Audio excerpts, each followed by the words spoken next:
तो दोस्तों welcome back to part 2 of this session.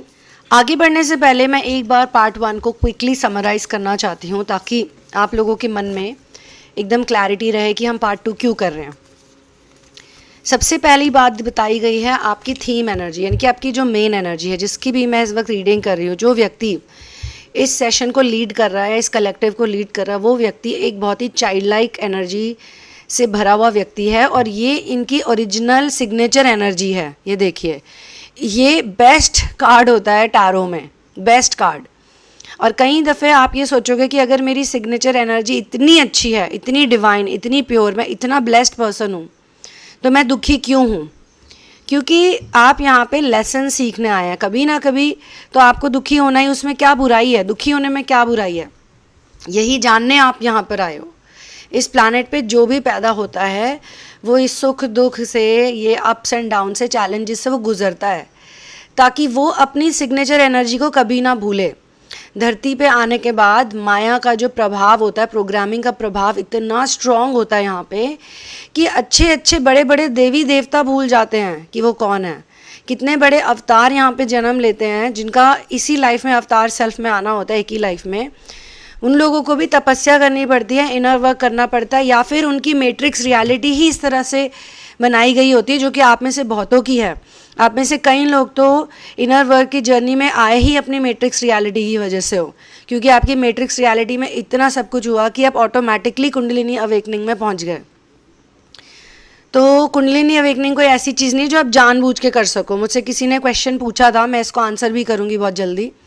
Kundalini awakening ऐसा नहीं कि आप बैठ के सोचो हाँ मेरी कुंडलिनी अवेकनिंग हो जाए तो वो हो जाएगी। नहीं, वो तो किसी किसी किस्मत वालों की होती है, ऐसे थोड़े ना होती है हर किसी की हो रही होती। तो यहाँ पे 8 बिलियन लोग हैं इस प्लैनेट में, सबके सब अलग हैं, और उनमें से कितने तो 3D रियलिटी में इस जन्म के लिए नहीं, ना जाने कितने जन्मों के लिए स्टक रहेंगे। तो आप लकी हो अगर आपकी कुंडलिनी अवेकनिंग हो रही है, क्योंकि डार्क मदर ही आपको लाइट तक ले जाएंगी। तो आप ना भूलो आप कौन हो, इसीलिए सारे चैलेंजेस आपको दिए गए हैं। तो इतने बढ़िया कार्ड्स आया ना इस सेशन में। ये माया का कार्ड आया, फिर ये मैं आपको फटाफट ब्रीफ कर रही हूँ। फिर माया की वजह से, आपने माया में फंसने की वजह से, तरह तरह की मायाओं के स्टाइल, प्रलोभन, स्टेजेस, फेजेस, साइकिल्स में फंसने के बाद माया के तरह तरह के रूप आपको दिखाए गए, तरह तरह से आपको प्रलोभन दिए गए, तरह तरह से आप बुद्धू भी बने। कई जगह तो आपको लगा कि माया ही सत्य है, क्योंकि वही आपको प्रोग्रामिंग में सिखाया गया है कि प्रोग्रामिंग में ही आपको ये बताया जा रहा है कि माया ही सत्य है, लस्ट ही लव है। तो इसमें आप क्या कर सकते हो? अगर आप बच्चे हो छोटे और आपको बचपन से, खास तौर से फिल्मों के थ्रू, म्यूज़िक के थ्रू आपको बार बार यही बताया जा रहा है, आप स्कूल जा रहे हो आपको यही बता रहे हैं कि जो भी गार्बेज आप पढ़ रहे हो, जो कि झूठ है, आधी से ज़्यादा जो एजुकेशन है उसमें कितनी सारी बातें ब्रेन वॉशिंग है, झूठ है, और हमारी दीवी भी नहीं, अंग्रेज़ों की दीवी पढ़ाई है ये। आप उसको पढ़ रहे हो, उसमें सनातन का कितना ज्ञान है, उसमें आयुर्वेद के बारे में क्या बताया, उसमें वेदास का क्या बताया? बहुत कम, राइट। मॉरल साइंस की इतनी पतली सी बुक होती है जो कि सबसे बड़ी बुक होनी चाहिए, और बाकी सारी किताबें जिसमें से कि अधिकतर चीज़ें तो आपके कभी काम भी नहीं आने वाली, वो कितनी ज़्यादा हैं, उनकी बुक्स कितनी बड़ी बड़ी हैं। तो ये माया है। माया के आपने अलग अलग रूप देखे हैं।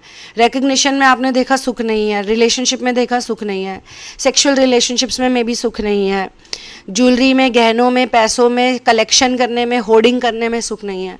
बड़ा घर ले लिया किसी ने, सुख नहीं। किसी को लेगेसी मिल गई, सुख नहीं है। किसी को मिला ही नहीं, वो दुखी है दुखी है दुखी है। बाद में उसे रियलाइज़ हो कि मैं किस बात से दुखी हूँ। यहाँ तो सब किराएदार हैं, यहाँ तो कोई भी एक्चुअली हाउस ओनर तो कोई भी नहीं है यहाँ पे, सब ने मर जाना है, तो ये पीछे ही रह जाएगा सब। ये जितनी भी चीज़ें लोग जोड़ते हैं, संचित करते हैं, अर्जित करते हैं, ये हमेशा दूसरों के लिए करते हैं, अपने लिए नहीं। अपने लिए आपको यही अर्जित करना है, इनर वर्क। तो इसकी वजह से आपका सरेंडर हो गया, बहुत ही बढ़िया हुआ आपके साथ। सरेंडर के बाद आपने बहुत दिनों तक ऑब्जर्व किया और चुपचाप बैठ के बहुत सारे अलग अलग लोगों के साथ आपने कोलैबोरेट किया। हो सकता है कुछ प्रोजेक्ट्स आपके वर्क इन पाइपलाइन रहे हों, शुरू में ऐसा लगे कि इसमें से तो कुछ भी नहीं मिल रहा, इतने पैसे लगा दिए, इतनी इन्वेस्टमेंट कर दी, कुछ भी नहीं हाथ आ रहा, 1 साल निकल गया, क्या फ़ायदा। लेकिन आगे जाके उसका फ़ायदा ज़रूर होगा आपको। आप इतनी स्मार्टली चीज़ें कर रहे हो ना, ये आप ही जानते हो, मैं तो नहीं आपका हर किसी का बता सकती हूँ, क्योंकि पर्सनल सेशन में ही डिटेल्ड रीडिंग होती है, जिसमें डिटेल में जाके क्वेश्चन आंसर किए जाते हैं, डिटेल में जाके बातचीत की जाती है।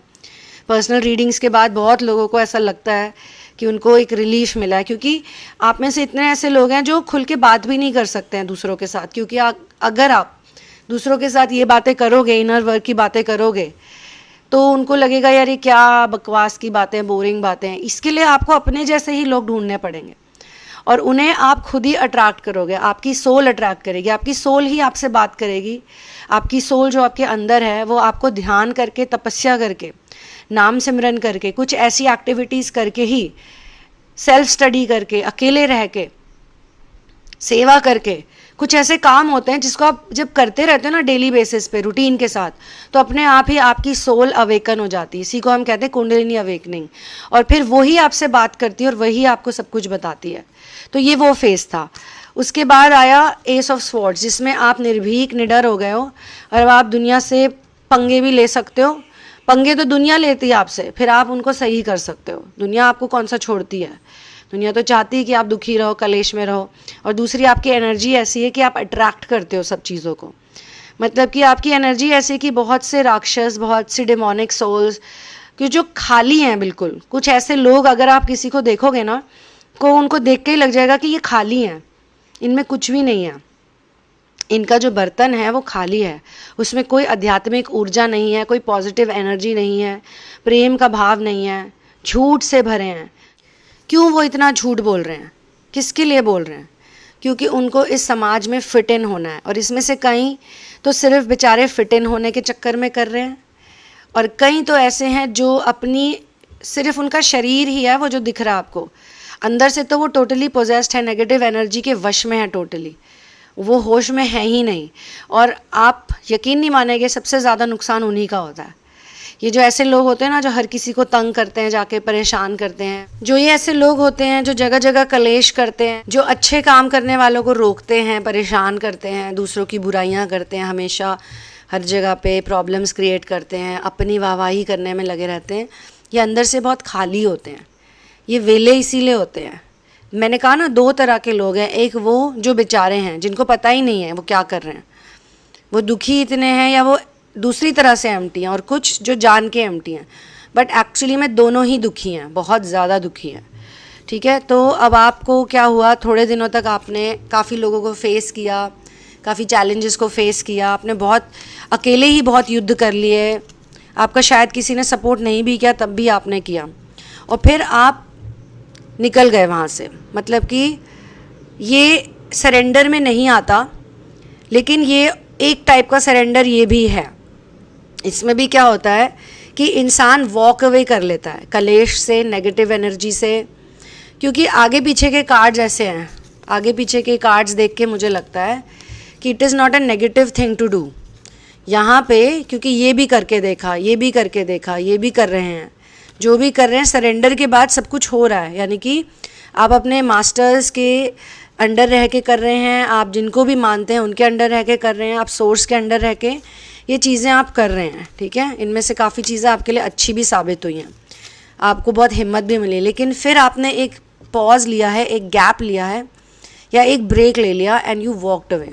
सन एंड मून दोनों एनर्जी है इसमें, सूर्य भी है, चंद्रमा भी है, कप्स भी हैं, लेकिन आपने बोला मुझे अब जाना है, मुझे एक ब्रेक चाहिए, या मुझे अब ना कुछ भी नहीं करना। और इसके पीछे सबसे बड़ा कारण ये है, जो इसका एंडिंग कार्ड है वो है डेविल। अब कई लोग जो होते हैं वो डेविल कार्ड को देख के या फिर डेथ कार्ड को देख के थोड़ा सा डर जाते हैं कि यार ये क्या आ गया। लेकिन इसीलिए तो मैं ये रीडिंग कर रही हूँ। ये इंट्यूटिव रीडिंग करने का मतलब क्या है, मकसद क्या है, मैं आपको बताती हूँ। क्योंकि इंट्यूटिव रीडिंग ऐसे ही नहीं आती है। इंट्यूटिव रीडिंग्स और कलेक्टिव रीडिंग्स के साथ साथ काफ़ी इंटरेस्टिंग एक्सपीरियंसेस भी आते हैं। ये चैनलिंग मैंने पार्ट 2 में इसीलिए किया है क्योंकि पार्ट 1 और पार्ट 2 के बीच में एक गैप है, और उस गैप में बहुत सी चीज़ें हुई हैं जिसकी वजह से ये जो सेशन है ये और भी इंटरेस्टिंग और महत्वपूर्ण हो जाता है उन लोगों के लिए जो किसी ना किसी रीज़न से इतनी अमेजिंग एनर्जी में होने के बावजूद कई दफ़े निराश हुए हैं, परेशान हुए हैं, हताश हुए हैं, और उनको लगा है कि यार ये सब मेरे लिए नहीं है। लेकिन सोर्स ने उनको ये दिखाना चाहा है कि तुमको मैंने यहाँ पे भेजा है क्योंकि तुम कैपेबल हो, तुम ही हो वो जो ये कर सकते हो, तुम्हारे में ही वो हिम्मत, वो करेज, वो साहस है, तुम्हारे में ही वो एबिलिटी है, वो पोटेंशियल है कि तुम एक बदलाव ला सको, और एक बहुत बड़ा बदलाव लाने के लिए ही तुमको भेजा गया है इस प्लैनेट पे। तो तुम ही कर सकते हो, कोई और नहीं कर सकता। कोई और कर सकता तो उनको करवा देते, पर तुमको ही ये दिया। क्योंकि कई दफ़े इनको, जिनकी भी मैं चैनलिंग कर रही हूँ, आपको ऐसा लगा भी हो कि यार मैं कहाँ फंस गया हूँ या कहाँ फंस गई हूँ मैंने तो कभी नहीं सोचा था कि मैं ऐसा कुछ करूँगी या मेरी ऐसी लाइफ होगी। आज से 10 साल पहले तो मैंने कुछ और ही इमेजिन किया था, आज से 15 साल पहले कुछ और इमेजिन किया था, आज से 5 साल पहले भी मैंने ये सब इमेजिन नहीं किया था। तो इतने फास्ट चेंजेस और इतनी सारी चीज़ें, ये सब कैसे हो रहा है मेरे साथ, मैं किस जगह में हूँ, कहाँ हूँ, क्यों हूँ।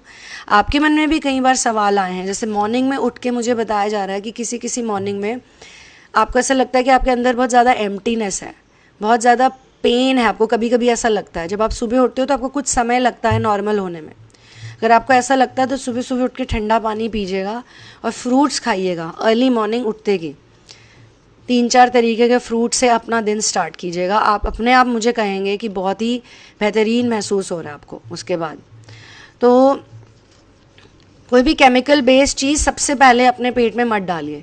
ये आपकी जो 22 फीट की इंटेस्टाइन है ना, ये एक पोर्टल है। ये सिर्फ एक इंटेस्टाइन नहीं है, ये एक शरीर का ऑर्गन नहीं है, ये एक एनर्जेटिक पोर्टल है। आपकी फिजिकल एनाटॉमी, आपका फिजिकल शरीर और आपका एनर्जेटिक शरीर भगवान ने ऐसा बनाया है ना, असली साइंस तो वही है। लोग इसको स्टडी ज़रूर कर रहे हैं, लोग इसको स्टडी कर रहे हैं, पढ़ रहे हैं, सब कुछ हो रहा है, लेकिन दोस्तों अभी वो उसको बहुत लो लेवल पे स्टडी कर रहे हैं। अगर आप इसकी हाई लेवल पे जाओगे ना तो आपको पता चलेगा कि आपके ब्रेन से भी ज़्यादा इम्पॉर्टेंट आपका गट है। तो ये गट, इसको सही रखना बहुत ज़रूरी है। इसमें सही आहार डालना, सही खाना डालना, क्योंकि आप जो खाते हो वही बन जाते हो। किसके हाथों से आप खा रहे हो ये भी आपका देखना बहुत ज़रूरी है। Who is cooking your food. कोशिश करो अपना खाना खुद ही बनाओ, थोड़ा सा ही बनाओ, अपने लिए बनाओ, फ्रेश खाओ और नेक्स्ट मील पे चले जाओ। तो एनीवे, अब आप मूव ऑन कर गए। आपने बोला ये मोह माया, ये संसार मेरे लिए है नहीं, मुझे इसमें कुछ करना नहीं है, मुझे इससे कुछ लेना देना नहीं है, मुझे कुछ नहीं चाहिए। आप में से कईयों ने बोला कि आपको कुछ भी नहीं चाहिए, भगवान आप मुझे बस अपने चरणों में रखो प्रभु, अपने पैरों में, अपने चरणों की धूल में ही रख लो, अपने पैरों का दास बना के रखो, और कुछ नहीं चाहिए। इस झूठे संसार से, इस नकली संसार से, इस माया भरे संसार से मुझे कुछ नहीं चाहिए। ना यहाँ पे सच्चा प्यार है, ना यहाँ पे सच्चे लोग हैं। ये फील आपने किया, आपने काफ़ी मेहनत करी और फिर आप वॉक अवे हो गए। लेकिन ये जो डेविल है ना, ये डेविल, ये संसार को ही डेविल दिखाया इसमें। ये 3D संसार जो है ये किसी ना किसी रूप में आपके सामने आएगा, क्योंकि एक आप ही हो जिसमें शक्ति है इस 3D संसार को न्यूट्रलाइज करने की। आप ही हैं वो व्यक्ति, आप ही हैं वो इंसान जो इस संसार से ना डरोगे नहीं। संसार आपके सामने आएगा, अलग अलग फॉर्म में आएगा, कहाँ तक भागोगे बताओ। कोई ना कोई तो मिलेगा ही, कोई रिश्तेदार तो मिलेगा ही, कोई फ्रेंड्स मिलेंगे, कोई। और इसका एक और मतलब ये भी है, मैं आपको बताती हूँ, जितने भी आप लोग हो ना, आप एक्चुअली में सब के सब योगी हो, आप तपस्वी हो। आपके अंदर तपस्या का जो सोर्स है, जो पावर है, जो एनर्जी है, वो आपके अंदर है। लेकिन आप वो वाले तपस्वी हो जिसे संसार में रह के कर्म योग करके तपस्या करनी है। आप वो तपस्वी नहीं हो जिसको पहाड़ियों पे जाना है, गुफा में अकेले बैठना है, आप वो नहीं हो। हर किसी का अलग अलग वे है जो भगवान ने दिया है। जैसे अर्जुन ने भगवान श्री कृष्ण से बोला कि हे श्री कृष्ण, मुझे आपने कहाँ ये युद्ध में डाल दिया, मुझे किसी को नहीं मारना, मुझे कोई युद्ध नहीं करना, मैं तो योगी हूँ, मैं तपस्वी हूँ, मुझे कुछ भी नहीं चाहिए प्रभु, मुझे कुछ भी नहीं चाहिए, आप मुझे यहाँ से हटा दीजिए, मैं चला जाऊँगा कहीं, किसी आश्रम में जाके रह लूँगा, कहीं अलग दुनिया में जाके रह लूँगा, कहीं शांति से रह लूँगा, अपना तप करूँगा, एंड दैट्स इट। आप शांति से अपनी दुनिया में बैठे हुए हैं, लेकिन कोई आके आपको टच करे। मान लीजिए आप शांति से कोई अच्छा कार्य कर रहे हैं, कोई बहुत ही ब्यूटीफुल चीज़ कर रहे हैं, और पीछे से कोई आके आपको टोकने लग जाए, या फिर आप देखें कि किसी की प्रताड़ना हो रही है आपकी आंखों के सामने, तो आपसे रुका नहीं जाएगा। बोलोगे यार कोई प्रताड़ित हो रहा है, कोई परेशान हो रहा है, मैं कैसे आराम से बैठूं। ठीक है, तो यही कहा कि तुम्हें वॉर करना पड़ेगा, क्योंकि तुम वो वाले योगी हो, तपस्वी हो, जिसको वॉर के अंदर तपस्या करनी है। ये महाभारत का युद्ध हो रहा है, इसीलिए मैं तुम्हारा सारथी बनाऊं, इसीलिए मैं तुम्हारा चैरिटियर बनाऊं, ताकि तुम ये युद्ध आराम से कर सको। जब मैं तुम्हारे साथ हूँ तो तुम क्यों डर रहे हो भाई? तुम चलाओ बाण, तुम करो युद्ध, अर्जुन डरो मत। तो कई बार ऐसा होता है कि आप जैसे लोग जो इनर वर्क कर रहे हैं, आपने इतना कुछ देख लिया है, आपको कुछ चाहिए भी नहीं, कुछ मटेरियलिस्टिक चीज़ चाहिए ही नहीं, ना पैसे में इंटरेस्ट है, ना धन में इंटरेस्ट है, ना फेम चाहिए, ना नेम चाहिए, ना कुछ चाहिए। आप में से कितने लोग हैं जो बहुत स्किलफुल हैं, आप देखते रहते हो कि कंटेंट दिन भर, आपको लगता होगा ये क्या बना रहे हैं लोग, ये क्या कर रहे हैं।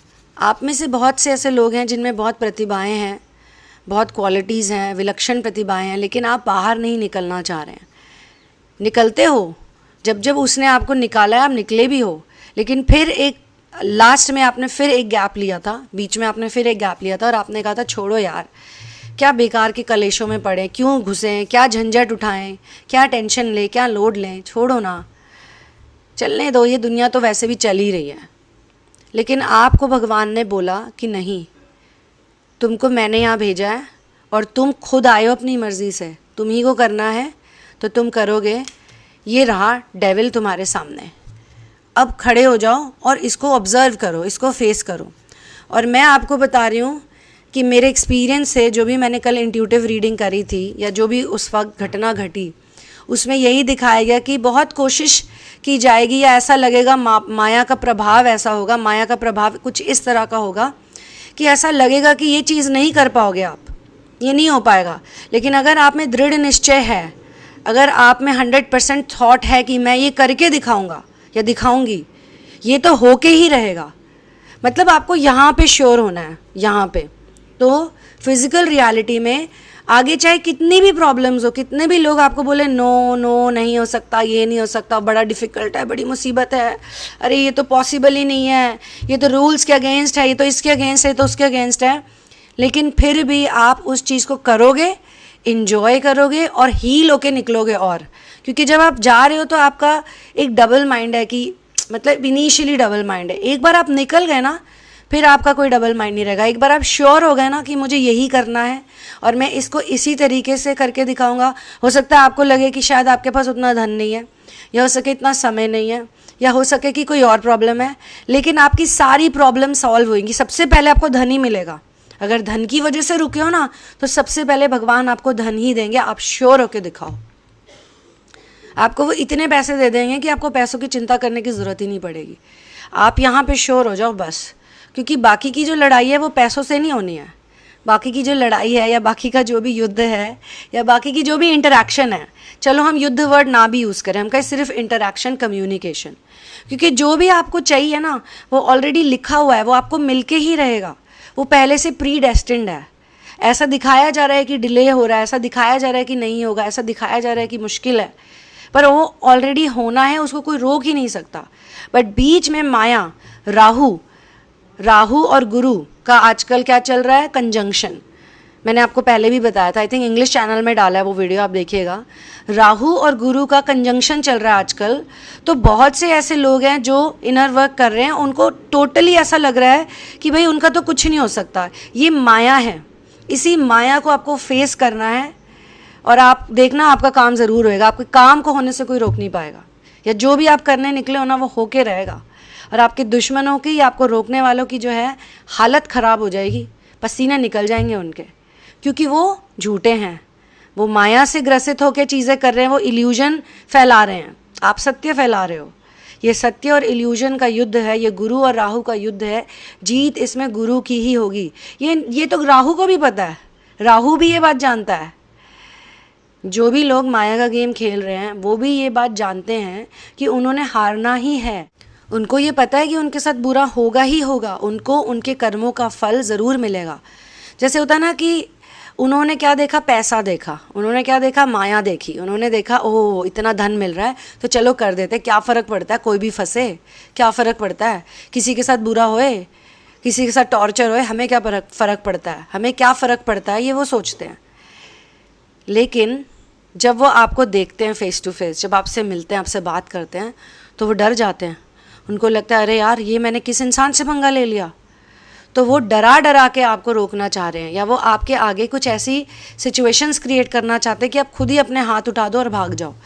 आप जैसा सोच रहे हो वैसा ना होए, उनको सज़ा ना मिले, वो ना फंसें। वो फंसेंगे ज़रूर, उनके फंसने में, उनकी सज़ा मिलने में उन्हें कोई नहीं बचा सकता। इस दुनिया में ऐसी कोई ताकत ही नहीं जो उन्हें बचा सके। क्यों?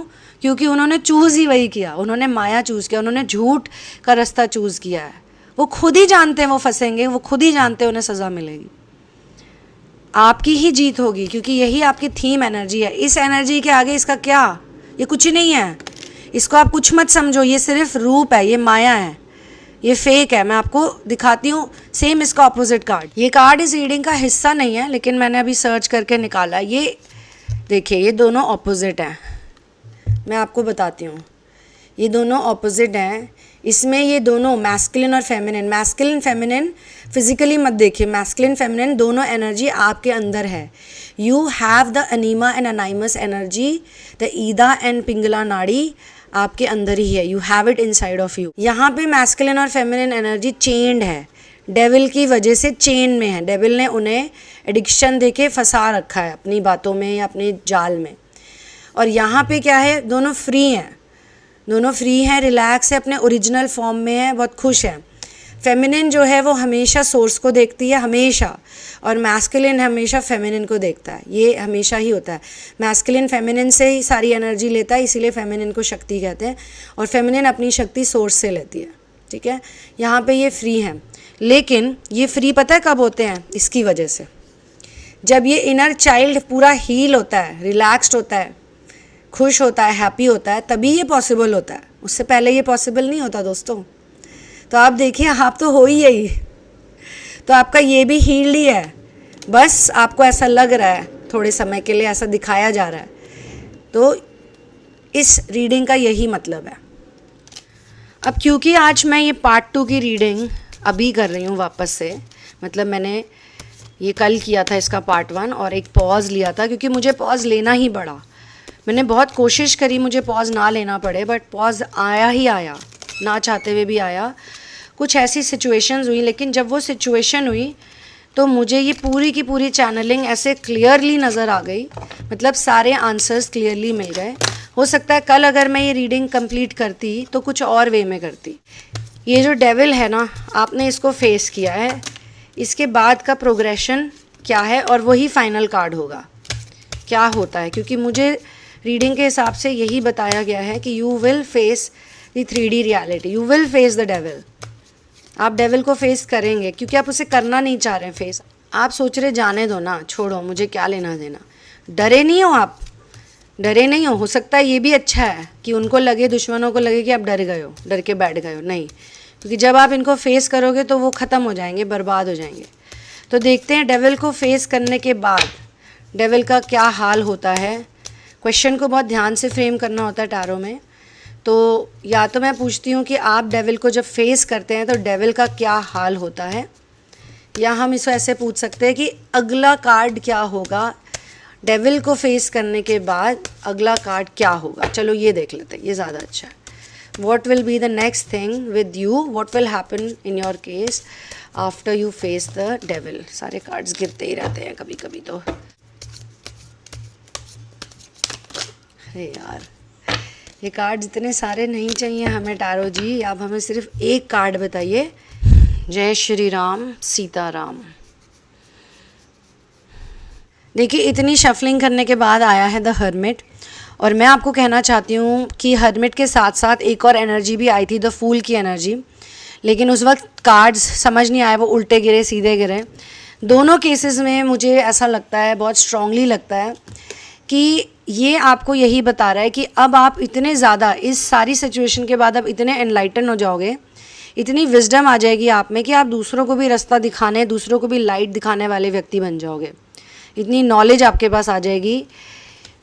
यू विल बिकम समवन जो सिर्फ और सिर्फ अपनी इनर गाइडेंस को ही फॉलो करता है या करती है। इससे पहले आप फिर भी दूसरों से पूछते थे, क्योंकि ये जो भी अब आपके साथ घट रहा है या जो भी सिचुएशन मुझे दिखाई जा रही है, इसके बाद आपको ये 100% पता चल जाएगा कि आपकी इनर गाइडेंस ही करेक्ट है, हमेशा करेक्ट रहती है। और हो सकता है यही कारण है कि ये सारी चीज़ें आपके साथ हो रही हैं, ताकि आपका खुद पे भरोसा और स्ट्रांग हो जाए। यानी कि जैसा मैंने आपको एग्जाम्पल के थ्रू भी बताया था, जो भी इंट्यूटिव रीडिंग आई थी या जो भी क्लियर ऑडियंस क्लियर वॉइंट रीडिंग आई थी, उसके हिसाब से भी यही था कि आप जब निकलोगे ना उस चीज़ को लेके, तो आपको ऐसा बताया जाएगा कि नहीं, आप जो सोच रहे हो सही नहीं है, ऐसा नहीं हो सकता, ये नहीं है, ये नहीं है। लेकिन जो लोग झूठ बोल रहे हैं, जो झूठ का सहारा ले रहे हैं, वो भी तो जानते हैं ना कि वो झूठ बोल रहे हैं, उनको भी तो ये बात मालूम है ना। तो जिनको पता है वो तो वैसे ही आपसे डरे हुए हैं, ये आपको नहीं पता कि वो आपसे डरे हुए हैं। तो किसी से भी आपको अब कुछ भी पूछने की ज़रूरत नहीं है। अब आप अपने मन से चलोगे, आपकी इनर गाइडेंस, आपकी इनर लाइट से चलोगे। और मैं आपको बताती हूँ, इससे पहले फूल गिरा था, यूजुअली मेरे सारे कार्ड्स स्ट्रेट होते हैं। मैं कोई भी रिवर्स कार्ड कभी भी नहीं उठाती हूँ, नेवर। रिवर्स को भी मैं स्ट्रेट ही एक्सेप्ट करती हूँ। बट पता नहीं क्यों फिर भी मेरे मन में आया कि चलो ये आया था और ये, तो इससे ये दोनों की एनर्जी है, न्यू बिगनिंग्स की एनर्जी है। ये बहुत ही हैप्पी गो लकी पर्सन है। तो जो भी होगा ना, आप उसमें टोटली अब इंजॉय करोगे। और दोनों कार्ड्स को अगर मैं साथ में देखूं तो फूल और हर्मिट जब साथ में आ जाते हैं ना, तो इससे बढ़िया इंटरेस्टिंग कॉम्बिनेशन मैंने देखा नहीं है। हर्मिट वो है जो बहुत ही इंटेलिजेंट है, बहुत ही स्ट्रेटेजिकल प्लानिंग करता है, बहुत ही सोच समझ के चीज़ें करता है, अपने अंतर मन में रहता है। और फूल वो है जो अगेन इसका कॉन्फिडेंस बहुत ज़्यादा है, इनको भी सोलर एनर्जी मिल रही है। ये भी बहुत ही डिवोटेड पर्सन है, इनके साथ एक लॉयल डॉग है। ये रिस्क ले सकते हैं, रिस्क लेना जानते हैं। तो दोनों पॉजिटिव कार्ड्स हैं, लेकिन दोनों की ऊर्जा अलग है। ये एकदम यंग एनर्जी है और ये देखिए ये एकदम ओल्ड सोल एनर्जी है, यू नो। और सोचिए जब ये दोनों चीज़ें साथ में आ जाएंगी, आपको किसी से पूछने की ज़रूरत नहीं है। और बाद में ऐसा समय आएगा कि सारे के सारे लोग जो इसी तरीके की सिचुएशन में होंगे या इस तरह की दुविधा में होंगे, वो आप ही के पास आएंगे। इसीलिए भगवान आपको इस सिचुएशन से, इस एनर्जी से अभी ले जा रहे हैं, क्योंकि वो जानते हैं कि आगे जाके बहुत से लोग आएंगे आपके पास। तो आपके पास नॉलेज भी होनी चाहिए और आपके पास फूल की यूथ एनर्जी भी होनी चाहिए। मतलब हर्मिट की एनर्जी भी ओल्ड सोल एनर्जी भी है, और यूथ एनर्जी, यंग और ओल्ड दोनों।